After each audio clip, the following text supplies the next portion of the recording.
नमस्कार, मैं शैलेश यादव अपने ऑनलाइन प्लेटफॉर्म पर आपका स्वागत करता हूं। स्पेलिंग टेस्ट हम आप देख रहे थे। स्पेलिंग टेस्ट की 4 क्लास देख चुके थे। आज क्लास नंबर 5 देखेंगे। तो क्लास नंबर 5 की पहली मीनिंग हम आप देखेंगे। पहली मीनिंग है नाइन्थ। आपके एग्जाम में पूछी जाती है नाइन्थ। अगर नाइन्थ की हम आप बात करें तो ध्यान दीजिएगा, आपकी स्पेलिंग जो गलती करेगी, गलती कमीशन यही करती है कि नाइन्थ में ई लगा देती है, और जबकि हम आप जानते हैं कि नाइन्थ में ई नहीं होता है।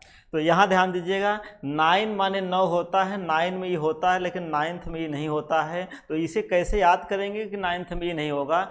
हमें आपको पता है कि 10 माने 10 होता है, टेंथ में ई होता है। तो ऐसे ट्रिक सेट कर लेना कि नाइन्थ का ई चला गया टेंथ में, इसलिए नाइन्थ का ई चला गया टेंथ में, टेंथ में ई होता है। जब नाइन्थ का ई टेंथ में चला गया तो इसका मतलब यहाँ से ई गायब हो गया, तो नाइन्थ में ई नहीं आएगा। जबकि 9 में ई आता है, लेकिन नाइन्थ में ई नहीं आएगा। आपके ऑप्शन में अगर ऐसा ऑप्शन दिखे तो यही गड़बड़ होगी कि नाइन्थ में ई नहीं होगा। अगली मीनिंग की अगर हम आप बात करें,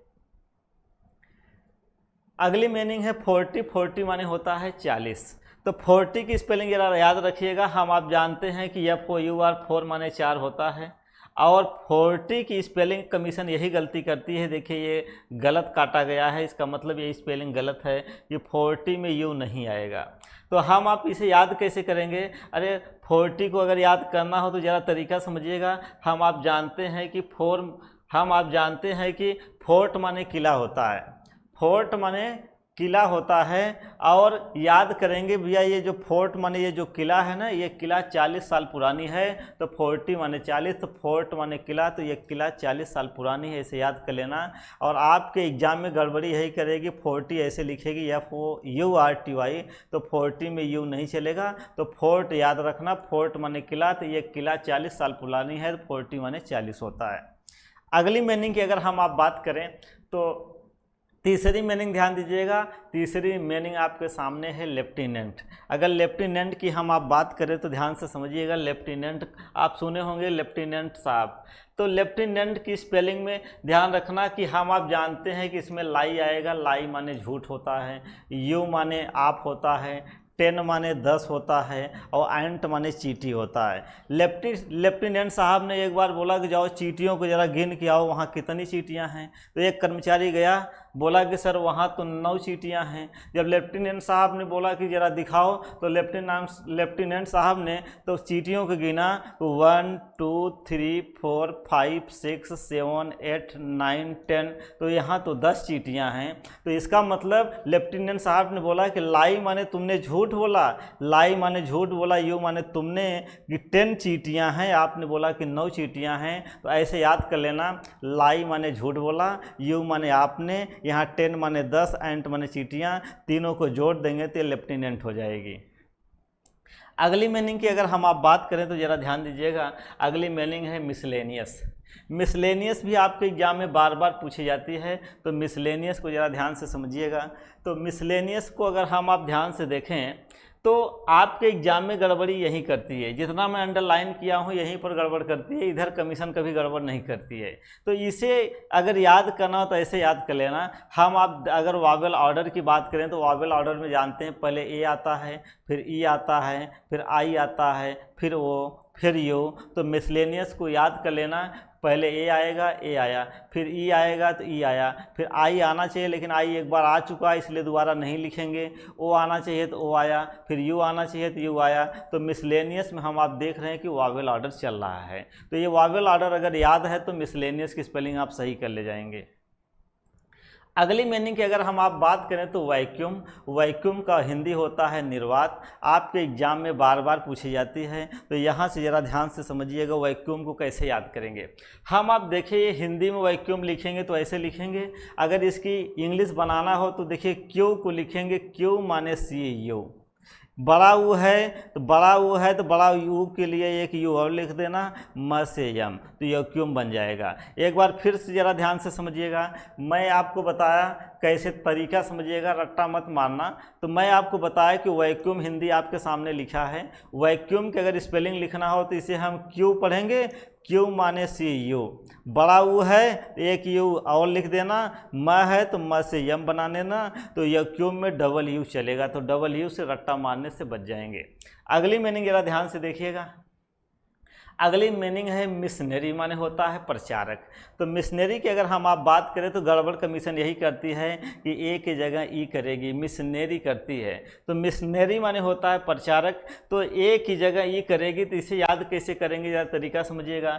हम लोग जानते हैं कि इसे मिस पढ़ेंगे, और मिस वर्ल्ड जो चुनी जाती हैं, तो हमें आपको पता है कि जो मिस वर्ल्ड चुनी जाती है वो कौन चुनी जाती है, नारी चुनी जाती है। NARY को नारी पढ़ेंगे, तो नारी में ना की ध्वनि आ रही, ना माने या ने, तो नारी ही तो मिस वर्ल्ड चुनी जाती है। इसलिए याद रखना, नारी ना में आ की ध्वनि आ रहा है, तो यहाँ ए ना से याद कर लेना, मिशनरी हो जाएगी। अगली मीनिंग की अगर हम आप बात करें तो लिखा है एग्जैजरेट। एग्जैजरेट माने होता है बढ़ा चढ़ा कर कहना। तो इसे याद कैसे करेंगे, या तरीका समझिएगा। हम आप ध्यान से देखिएगा, जी आपके एग्जाम में जब एग्जैजरेट आता है तो यही डबल जी को ध्यान में रखना। एग्जाम में ईरर यही बनेगी, सिंगल जी करेगी। तो यहाँ जरा ध्यान दीजिएगा, एग्जैजरेट को अगर याद करना हो तो ऐसे याद कर लेना, डबल जी को याद करेंगे, डबल जी को हम जी पढ़ेंगे, तो इसे पढ़ेंगे जी। ई माने इसकी और रेट माने रेट होता है, तो एग्जैजरेट को याद करेंगे, जी ने ई माने इसकी रेट को बढ़ा चढ़ा कर बताई है, तो एग्जैजरेट है। अगली मीनिंग जरा ध्यान से देखिएगा। अगर एग्जैजरेटिव वर्ब था, अगर एग्जैजरेट याद होगा तो एग्जैजरेशन भी याद हो जाएगा। अतिशयोक्त होता है, जिसे हम बढ़ा चढ़ा कर कही गई बात होती है। तो इसे एग्जैजरेशन को कैसे याद करेंगे, तरीका वही लगाना। एग्जैजरेट वर्ब था, एग्जैजरेशन नाउन हो गया। तो जी ने ई माने इसकी रेट को क्या की थी, बढ़ा चढ़ा कर बताई थी। एग्जैजरेट याद है तो हम आप जानते हैं कि इसका नाउन बनाते समय ION लगा दिया है, तो रेट से मेंटेन कर लेना। अगली बात जरा ध्यान, अगली वर्ड मीनिंग को जरा ध्यान से समझिएगा। आपके एग्जाम में पूछी जाती है जिंजर, और जिंजर माने हम आप जानते हैं कि जिंजर माने अदरक होता है। यहाँ पर गलती यही करती है कि जिंजर में ए की जगह ये लगा देगी। तो जिंजर को याद कैसे करेंगे, या तरीका समझिएगा। जिंजर माने अदरक होता है। हम आप जानते हैं कि फिंगर माने अंगुली होता है। फिंगर की स्पेलिंग सबको पता है, और हम आप देख रहे हैं कि अदरक है। जब हमें आपको चाय बनाना होता है तो जिंजर माने अदरक को हम आप फिंगर से तोड़ लेते हैं। जिंजर माने अदरक को हम फिंगर से तोड़ लेते हैं, जितनी अदरक की ज़रूरत होती है कूट के चाय बना लेते हैं। फिंगर में ER होता है, तो जिंजर में भी ER होगा। तो जिंजर फिंगर ऐसे याद कर लेना, फिंगर जिंजर, फिंगर में ER, जिंजर में ER। अगली मीनिंग जरा ध्यान से देखिएगा। आपके सामने है एक क्रॉस। एक क्रॉस की अगर हम आप बात करें तो एक क्रॉस में स्पेलिंग एरर में जब क्वेश्चन आती है तो गड़बड़ यही करती है कि डबल सी करती है। तो एक क्रॉस में डबल सी नहीं, सिंगल सी चलेगा। इसे याद कैसे करेंगे, या तरीका समझिएगा।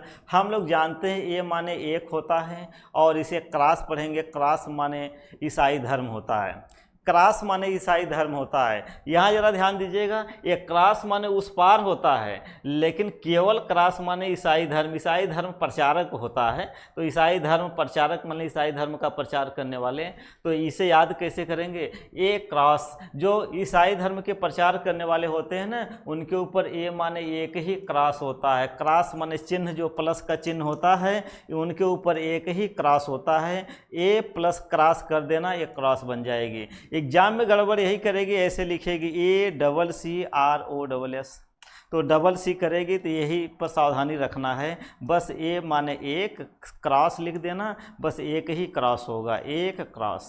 अगली मीनिंग जरा ध्यान दीजिएगा।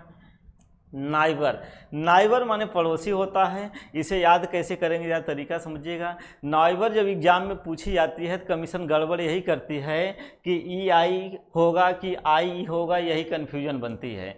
EI होगा या IE होगा, यही कन्फ्यूजन बनेगी। तो EI की जगह एक ऑप्शन IE वाला दे देगा, तो कन्फ्यूज न होना।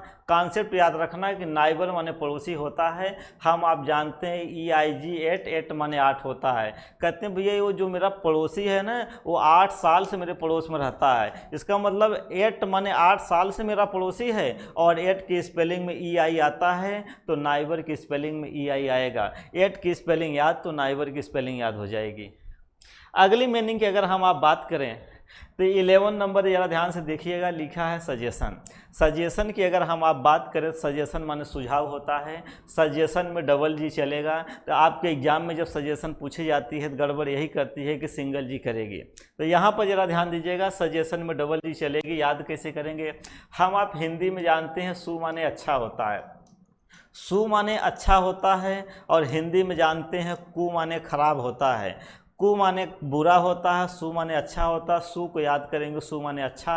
मेरी जो जी को याद करेंगे, जी तो मेरी जो जी है ना वो सु माने अच्छा सुझाव दी। सु माने अच्छा सुझाव कौन दिया? जी ने दिया। तो सजेशन में जी तो जी माने डबल जी चलेगा। अगली मीनिंग देखिएगा जरा, अगली मीनिंग लिखा है बेसीज की हिंदी होती है विनती करना। तो बेसीज की हिंदी होती है विनती करना। तो इसे याद कैसे करेंगे या तरीका समझिएगा। बी को याद करेंगे, B sound of V sound of V की ध्वनि वी की तरह है। वी माने हम होता है, और यस डबल ई सी माने देखना होता है। हमने तो उसे देखा है विनती करते हुए। तो वी साउंड ऑफ वी, और आपके एग्जाम में गड़बड़ यही करेगी, डबल ई को गड़बड़ करेगी। तो सी माने देखना होता ही है। तो वी साउंड ऑफ वी माने हम, सी माने देखे हैं उसे क्या करते हुए? विनती करते हुए। तो वी की स्पेलिंग पता है, सी माने देखना की स्पेलिंग पता है। आप इतने से एग्जाम में अगर ऑप्शन में आएगी तो आप खेल जाएंगे। अगली अगर मीनिंग की हम आप बात करें तो आपके सामने है इन्वायरमेंट। इन्वायरमेंट की हिंदी होती है पर्यावरण। इन्वायरमेंट में जो कमीशन गड़बड़ करेगी, गड़बड़ यही करेगी आयरन, IRON में यही गड़बड़ करती है। MENT में कोई गड़बड़ नहीं करेगी, इधर भी कोई गड़बड़ नहीं करती है। ये जितना वाइड से लिखा है इतने में ही कमीशन गड़बड़ करती है। तो इन्वायरमेंट को याद करना हो तो हमें आपको पता है आयरन माने लोहा होता है। तो इन्वायरमेंट में आयरन आएगा। आयरन याद है तो इन्वायरमेंट याद हो जाएगी। और आयरन की स्पेलिंग सबको पता होता है। जब आयरन याद तो इन्वायरमेंट भी याद हो जाएगी। अगली मीनिंग अगर देखा जाए तो 14 नंबर की अगर हम आप बात करें, इंथुजियाजम। इंथुजियाजम माने होता है उत्साह। तो इसे याद कैसे करेंगे या तरीका समझिएगा। हम आप अगर ध्यान से देखें तो आपके एग्जाम में यहाँ पर भी जो गलती कमीशन करेगी, गलती यही करेगी, IAS की जगह गलती करती है। तो इंथुजियाजम को याद करना हो ऐसे याद कर लेना। हमें जब कोई IAS का मतलब इंडियन एडमिनिस्ट्रेटिव सर्विस के बारे में कोई बताता है तो मेरे अंदर जोश आ जाता है। जोश का मतलब उत्साह आ जाती है। तो कैसे याद करेंगे? तो इंथुजियाजम में IAS आएगा। तो IAS का मतलब इंडियन एडमिनिस्ट्रेटिव सर्विस। IAS के बारे में जब कोई मुझे बताता है तो मुझे जोश आ जाती है, मन उत्साह आ जाती है। IAS याद है तो समझ जाना इंथुजियाजम याद हो जाएगी। 15वां मीनिंग की अगर हम आप बात करें तो लिखा है हॉरोस्कोप। हॉरोस्कोप माने होता है जन्म कुंडली। एग्जाम में यहाँ पर जो एरर आएगी, एरर यही आएगी कि ओ, यहाँ पर जो एरर आएगी, एरर यही आएगी कि ORO को याद रखना है। तो यहाँ पर हमें आपको अगर याद करना हो तो ऐसे याद करेंगे, यहीं पर कमीशन गड़बड़ी करेगी। जब यही गड़बड़ी करेगी तो यहीं पर ट्रिक सेट करेंगे। तो ORO को याद करेंगे औरों को तो नहीं पता लेकिन इसमें तो स्कोप है। किसमें? जन्म कुंडली में। औरों को तो नहीं पता, औरों माने ORO, औरों को तो नहीं पता लेकिन इसमें स्कोप है। तो किसमें स्कोप है? औरों को नहीं पता, इसमें स्कोप है माने जन्म कुंडली में स्कोप है। औरों प्लस स्कोप, औरों याद है तो औरोस्कोप याद हो जाएगी। अगली मीनिंग की अगर हम आप बात करें तो 60 नंबर में लिखा है बटालियन। बटालियन की हिंदी होती है सेना की रेजिमेंट का एक भाग होता है। सेना की रेजिमेंट का एक भाग होता है जिसे हम बटालियन बोलते हैं। और बटालियन में गड़बड़ी यही करती है कि डबल टी को याद करना है कि बटालियन में डबल टी चलेगा। डबल टी को कैसे याद करेंगे या तरीका समझिएगा। हम आप जानते हैं कि अट्टा माने अटैक। अटैक की स्पेलिंग सबको पता है। अटैक माने हमला करना होता है। लोग कहते हैं ना मेरी जो बटालियन है वो अटैक करती है कैसे? लायन माने शेर की तरह। मेरी बटालियन अटैक करती है शेर की तरह। और अटैक की स्पेलिंग सबको पता है कि अटैक में डबल टी चलेगा तो बटालियन में डबल टी चलेगा। और लायन आ रहा है तो लायन माने शेर। मेरी बटालियन लायन माने शेर की तरह अटैक करती है। अटैक में डबल टी, बटालियन में डबल टी। 17 नंबर की अगर हम आप बात करें, लिखा है बिजनेस। बिजनेस का मतलब होता है धंधा। लोग कहते हैं भैया कौन सा धंधा करते हैं, माने कौन सा बिजनेस करते हैं। तो यहाँ ज़रा ध्यान दीजिएगा, बिजनेस की स्पेलिंग जब एग्जाम में पूछी जाती है तो यही गड़बड़ करेगी। यहाँ पर जो सिंगल एस है, सिंगल एस के जगह पर डबल एस करती है। तो इसे कैसे याद करेंगे? हम लोग जानते हैं, देखे हैं, ट्रेन से सफ़र करते हैं, बहुत से लोग ट्रेनें में चना मूँगफली बेचते हैं, तो ये भी एक धंधा ही है, उनका बिजनेस है, ट्रेन में ही चना मूँगफली बेचते हैं। बहुत से लोग हैं बस में ही बिजनेस करते हैं, बसरे में अपना चना मूँगफली पानी बेचते रहते हैं। तो BUS माने बस होता है, बस की स्पेलिंग पता है। IN इन माने में होता है। कहते हैं भैया वो बिजनेस करते हैं कहाँ? बस में। तो बस में बिजनेस करते हैं, बस की स्पेलिंग BUS होता है, इन माने में होता है। अगर बस की स्पेलिंग पता तो बिजनेस की स्पेलिंग पता हो जाएगा। यहाँ सिंगल एस बस से याद कर लेंगे। अगली मीनिंग जरा ध्यान दीजिएगा। अगली मीनिंग लिखा है सिम्टम। सिम्टम का हिंदी होता है लक्षण। तो यहाँ ज़रा ध्यान दीजिएगा, आपके एग्जाम में जब सिम्टम पूछी जाती है ना, गड़बड़ यही करती है कि यहाँ पर यम को गायब कर देगी, यम को गायब कर देगी, ऐसे लिखेगी SYM सिमटम, ऐसे ध्यान दीजिएगा, सिमटम, पी को गायब करेगी। तो लड़का उच्चारण भी ऐसे करता है, पढ़ता है सिमटम, तो उसे लगता है यार उच्चारण तो सही जा रहा है, इसका मतलब स्पेलिंग सही होगा, जबकि यही गड़बड़ होती है। तो सिम्टम को याद कैसे करेंगे, ज़रा तरीका समझिएगा। सिम्टम में पी भी याद रखना है। कॉन्सेप्ट इसके लिए एक याद रखिएगा, हम आप जानते हैं, हम आप भारत के नागरिक हैं। हमारे यहाँ जब भारत में कोरोना आई थी तो कोरोना, कोई भारत का राज्य नहीं बचा था जहाँ पर कोरोना का लक्षण न पाया गया हो। यहाँ तक कि कोरोना का लक्षण का मतलब सिम्टम मध्य प्रदेश में भी पाया गया था। कहाँ पाया गया था? MP का मतलब मध्य प्रदेश में भी सिम्टम पाई गई थी, और सिम्टम में MP का मतलब मध्य प्रदेश आएगा। तो कमीशन यही गड़बड़ करती है कि पी को गायब कर देगी, सिम्टम, तो मध्य प्रदेश याद रहेगा, सिम्टम की स्पेलिंग आप सही कर ले जाएंगे। 19 नंबर की अगर हम आप बात करें, 19 नंबर में लिखा है कॉर्पोरेट। कॉर्पोरेट, तो कॉर्पोरेट की स्पेलिंग अगर याद करना हो तो कैसे याद करेंगे, या तरीका समझिएगा। हम लोग जानते हैं CO, तो कॉर्पोरेट में डबल O चलेगा, यही याद रखना है। तो कैसे याद करेंगे, तरीका समझिएगा। CO को याद करेंगे, CO माने को, तो यहाँ जरा ध्यान दीजिएगा, ये थोड़ी सी टाइपिंग एरर है। तो ये टाइपिंग एरर है, तो टाइपिंग एरर को हम आप इग्नोर करेंगे, मेरा कॉन्सेप्ट समझिएगा। को याद करेंगे, को माने इसको, को माने इसको, तो इसे ऑपरेट पढ़ेंगे, तो ऑपरेट लिखा है, तो ऐसे याद कर लेना, को माने इसको, तो ऑपरेट करना पड़ता है, यही तो कॉर्पोरेट है। तो को में ऑपरेट जोड़ देना, कॉर्पोरेट बन जाएगी। तो को याद करना, को माने इसको तो ऑपरेट करना पड़ता है, यही तो कॉर्पोरेट है। तो डबल O से रट्टा मारने से मैं आपको बचा दिया हूँ। तो कॉर्पोरेट को ऐसे याद कर लेना, को माने इसको तो ऑपरेट करना पड़ता है, यही तो कॉर्पोरेट है। अगली मीनिंग जरा ध्यान से देखिएगा। 20 नंबर लिखा है 12th माने होता है 12वां। तो 12th की स्पेलिंग में एक चीज़ ध्यान रखना, तो 12th की स्पेलिंग में गड़बड़ी जो कमीशन करेगी, यही गड़बड़ी करेगी, ELF याद रखना है। और हम आप जानते हैं कि एंटोनिम्स सिनोनिम्स आप पढ़े होंगे तो आपको पता होगा कि एल्फ माने बौना होता है, एल्फ माने बौना होता है। और 12th की स्पेलिंग में इल्फ आएगा। हम आप जानते हैं कि हर 12वां आदमी से एक 12वां आदमी में एक आदमी जो होता है ना, वो इल्फ होता है, इल्फ माने बौना होता है। तो 12th माने 12वां, तो 12th में ELF आएगा, ELF माने बौना होता है। तो हर 12वां आदमी में से एक आदमी जो है एल्फ होता है, माने बौना होता है। अगली जरा ध्यान से समझिएगा। तो आज की क्लास हम लोग देखें 20 मीनिंग। नेक्स्ट क्लास में हम आप मिलेंगे क्लास नंबर 6 के साथ बहुत जल्द। तो थैंक यू, आज की क्लास में यहीं तक रखूँगा।